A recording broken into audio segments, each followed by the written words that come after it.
Welcome back, everyone. Welcome back to another week, another edition here of the WardiTV Monday. The WardiTV Monday number 46. I'm, of course, your side VIP with you and joined by the amazing players, by the people in chat, and by my plushies as well. Welcome, one and all, to something a little bit different here. Welcome to the round of 32. We're jumping into round 32. We have our first series of the broadcast, exclamation mark, be in the chat. If you guys want to have a look at the back of yourselves, we are jumping on into our best of 3. Let's go. Just fixing up the initial players here as we have our first matchup. Is going to be a best of 3 between RaGnaR and Eva. Let's go. Of course, not your typical Eva, the Protoss Eva. As we are jumping in, este Piba, ay, as spawning in the top left hand corner. We have the we might have to remake actually. Oh, no. Never mind. Okay, we're good.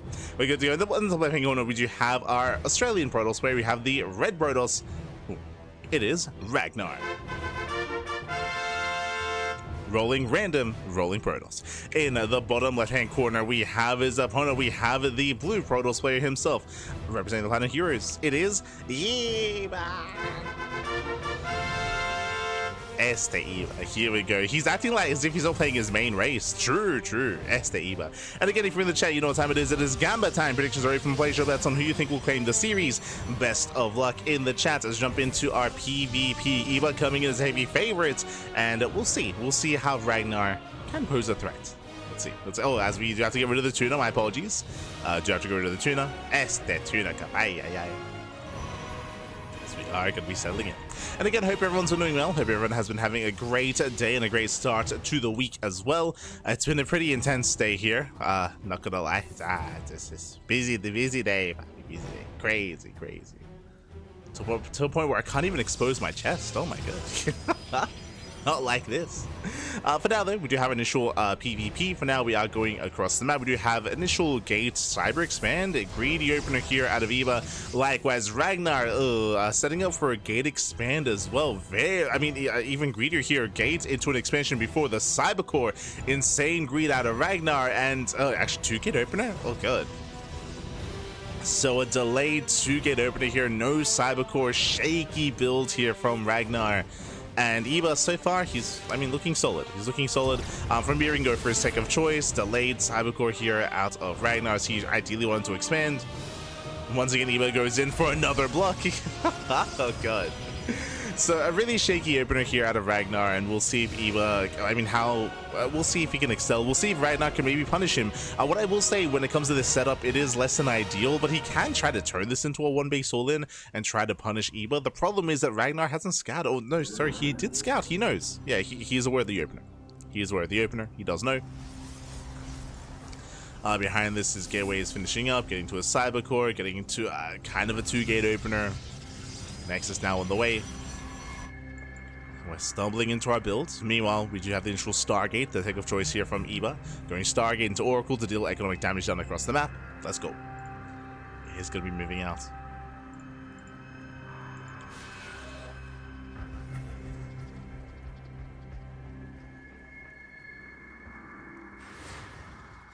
Here we go.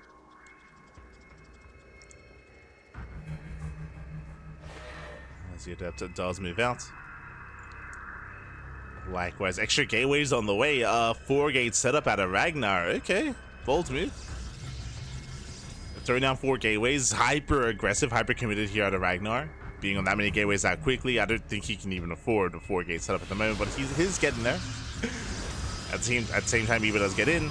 Probe's going to be going down, getting 1 worker so far. He gets 1. He gets 2. 2 probes falling. RaGnaR is setting up the proxy across them. Again, I do feel like the best chance that RaGnaR has is to go for the all-in. We got to commit. Adepson going ham. Oracle has arrived, and this is becoming critical damage.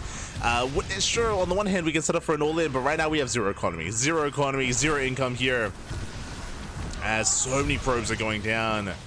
Getting 14 workers, that is game-ending damage, and now RaGnaR, he cannot afford his gateways. He cannot afford to actually pump out for this many gateways, to pump out from this much production. He just has no economy. He's down to 8 workers, 8 probes in a dream. Let's go. We can warp in like once. We can oh god, he's going for the proxy robo. It's gonna take a long time for that to come online. And here comes the second Oracle. We're going to kill every single probe. Every worker does go down. And from here, Eba's just chilling. Eba from back home, we can just throw down shield batteries, build on more stalkers. He already scattered all the gateways, so he's aware that maybe there's a threat to a gateway explosion. Cybercore still soon to finish up. Both Oracles survive, and Eba here is looking very comfortable. Looking very comfortable back at home. Getting a third base as well, which I feel like is a little bit unnecessary, but sure. I mean, getting a third, just securing himself. Securing his position. Oh, in fact, we pull the boy. There's just not many boys to pull, unfortunately. But again, RaGnaR, he's aware that at this point, like there is nothing at home. There is no kind of bouncing back from this. So let's go. We pull the boys. We got what? We have 1 Adept, 1 Stalker, 1 Zealot, and 6 probes. Oracles, they move in. There's nothing to kill. There's nothing back at home. And he's fine. He's perfectly fine here. Guys back. GG gets called, and Eba, he will take game number 1. GG. Whew. GG, well played. Again, Eba does take a lead in the series. Again, it was just a really shaky start for RaGnaR. Winding it back, remember, RaGnaR, he tried to go for a gate expand. He was pylon blocked, so his response was a delayed 2-gate opener into a delayed cybercore, into a delayed expansion. It was just a really shaky start, and unfortunately, he was not able to really get an eye on what his opponent was up to. He was stuck trying to react back at home, and it was torn apart by the Adepts and by the Oracle as well. So just a really rough start there for RaGnaR, and hopefully he can tighten things up as we get into game number 2. Bearing in mind that RaGnaR did play random, true, so he doesn't have to rely on just his Protoss. He can land on his main race. His main race is going to be Zerg, so he could rely on that. Likewise, we'll see if we get random versus random. We'll see how Eba feels, how confident he feels stepping into the ring here. We'll see. Or if he commits to Protoss, or even switches to Zerg. For now, we're getting into game number 2, and we'll see what our players have in store for us, and what races our players commit to as well. Where are we dropping? Where are we dropping?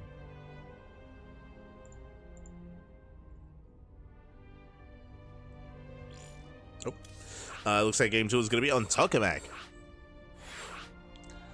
Oh, let's go. RaGnaR is going to commit to random. Meanwhile, Eba, he is switching to Terran. Aha. T-Bappy. Let's go. It's going to be switching to Terran.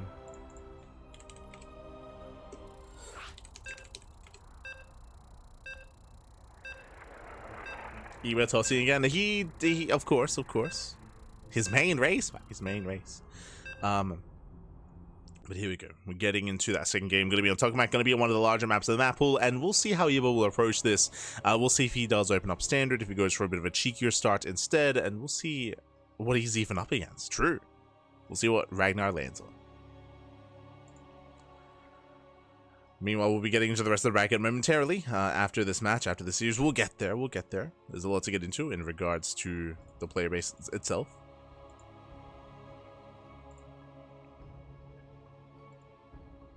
So we are going to be loading in.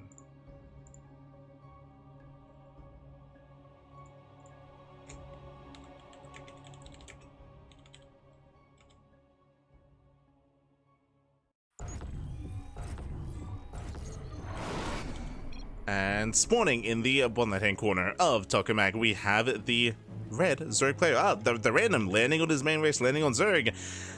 Oh, representing Infected from land of Australia, it is RaGnaR. And spawning in the top right-hand corner, we have his opponent. We have the blue Terran, player himself, representing the Platinum Heroes. It is Eba.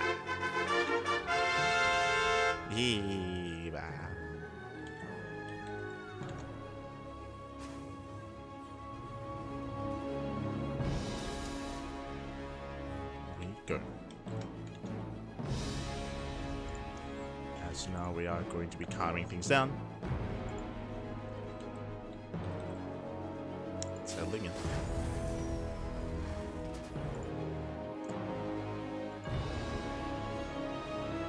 And again, Eba, he's going to be keeping his SCV back at home. He's staying back home. True. Setting up. Going for his Rax Expand. Likewise, Hatch. Pool opener out of RaGnaR. Interesting. Yeah, going Hatch pool. into a delayed gas geyser. Quite a greedy build here from RaGnaR. He's going to be delaying his gases, so he's going to be delaying link speed. Typically, this leads into roach-based play just because your gases are so delayed. Where you just skip link speed, you go straight into roaches. We'll see if that's going to be the case here for RaGnaR. He might even try to turn this into something like 2-base muta and going for a fast lair instead. So we'll see what the gas is going to be spent on. But again, late gas out of RaGnaR. I want to say we've seen this before out of our player. And again, his defense is going to be put to the test. I'll get rid of the tuna cup after this. God, I keep forgetting. This is not the tuna cup. It's the other one.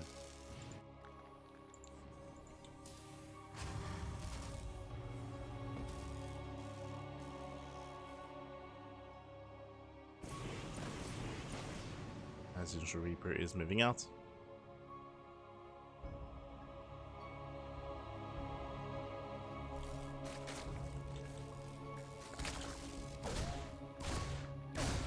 Does move out, does hit the natural. Again, we have slow links to defend. It's going to be a lot of, it's going to be slow links for quite some time, just because remember, gases were delayed. Lings, they poke in. And again, we're going to be bleeding out a couple of Zerglings. Elastic Queen will hold, will defend. Oof. Back at home, third CC before Starport. Economic follow-up here out of Eba. Getting to his economy.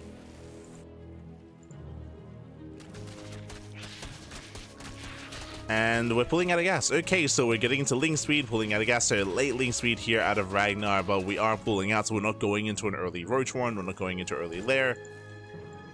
We're investing quite heavily into Zergling zone. There's no third base. It looks like a link flood. It looks like RaGnaR plans on going for the all-in.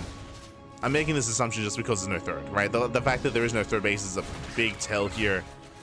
It could just be an inefficient start. But nah, yeah, he's link flooding. Yeah, okay.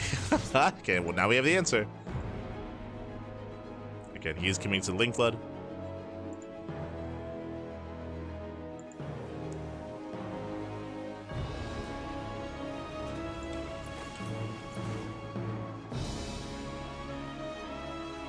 And we'll see how Eba is able to deal with this. I mean, Hellions are already going to be ideal. Links have been amassing. Now we're droning. Oh, late drones. We're now taking up into a roach war, and now gases are on the way. This is a big investment into all these Zerglings, and unfortunately, like, this is not, it's not paying for itself. Because so many Zerglings were made, I assumed it was just going to be a link flood and we're just going for a 2-base all-in, but no, RaGnaR, he's going to now be starting to drone. Now he's taking up into roaches. Now he's taking a third base. Basically, all these Zerglings did set him behind. So RaGnaR does fall behind here, and Eba, he's going to be enjoying mech. Oh boy. He's going to mech it up here a second, and now a third factory is on the way. Is going into battle mech, and he's going to have a good time here. Oh no. Not like this. As Eba does move out across the map. It's possible that this army, here and now, may just do critical damage. It is possible. We have purely Zerglings to defend. It's not going to be an easy hold here for RaGnaR.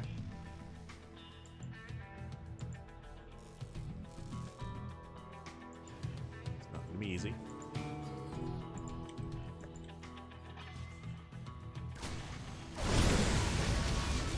As, yeah, Hellions, they catch the roaches. Roach is going to be going down.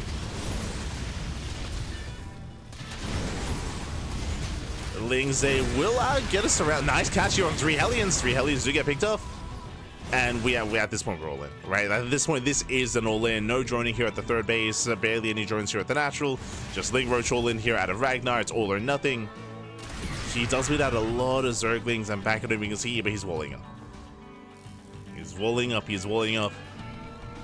He'll be ready to just lift his CC.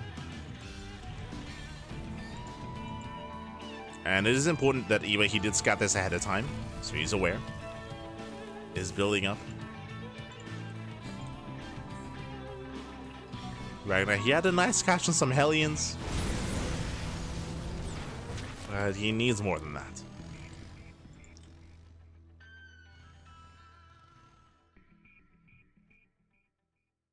Does need more than that here.